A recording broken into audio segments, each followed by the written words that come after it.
Tiniyak ng Department of Justice na mananagot sa batas sa mga naging kasabwat sa pagtakas ni dismissed Bamban Mayor Alice Guo. Ayon naman sa Bureau of Immigration, posibleng sa illegal na paraan ang naging pag-alis ni Guo sa Pilipinas. Si Luis Erispe sa report. Ngayong kumpirmado ng nakalabas na ng bansa si dating Bamban Tarlac Mayor Alice Guo, ang Department of Justice hindi ikinatuwa ang nangyayari. Kaya naman, binubusisi na nila kung sino ang nasa likod ng paglusot ni Guo papaalis ng Pilipinas. Siniguro ni Justice Secretary Jesus Crispin Boyeng C. Remulla na mananagot ang lahat na nagpabaya at hinayaang iligal na makaalis ng bansa si dating Bamban Mayor Alice Guo. Kaugnay nito, ipinag-utos ni Secretary Remulla ang isang malalimang investigasyon tungkol sa umano'y pag-alis ni Guo ng bansa.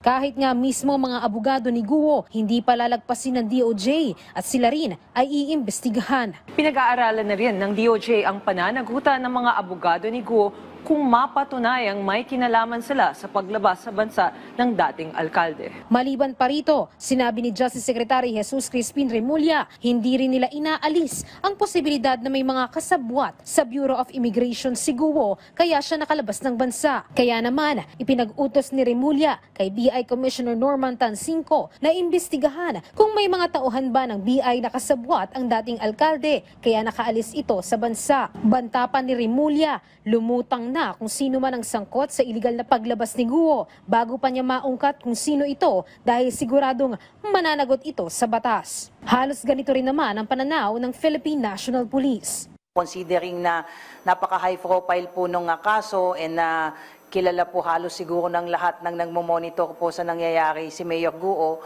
I think with due respect nga po doon sa mga immigration officer natin, it would be prudent on their part to report if there is indeed a sighting doon po sa at least attempt na lumabas po ng bansa. Although wala naman po siyang whole departure order, but the mere fact po na nailagay po siya doon sa immigration lookout bulletin, it will suffice to at least monitor yung kanyang attempt to leave the country po. Pero ang sabi naman ng BI dito, posibleng lumusot si Guo mula sa mga mata ng immigration officers at maaari din umanong gumamit ito ng peking stamp.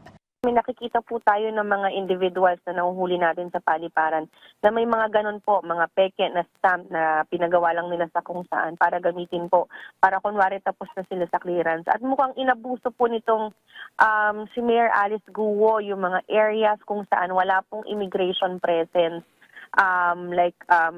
The possible areas po na nakikita natin na posible po yung ginamit ay yung mga private airstrips. Paliwanag pa ng BI, sa kabila ng Immigration Lookout Bulletin laban kay Guo, hindi lumabas sa kanilang centralized database ang biyahe nito. Kaya tingin nila, bukod sa private airstrip, ay tumawid din ito ng dagat para makaalis ng Pilipinas. Sa huling impormasyon naman anya ng BI, mula Malaysia, nakabiyahe na naman ang kampo nila Guo papunta naman ng Indonesia.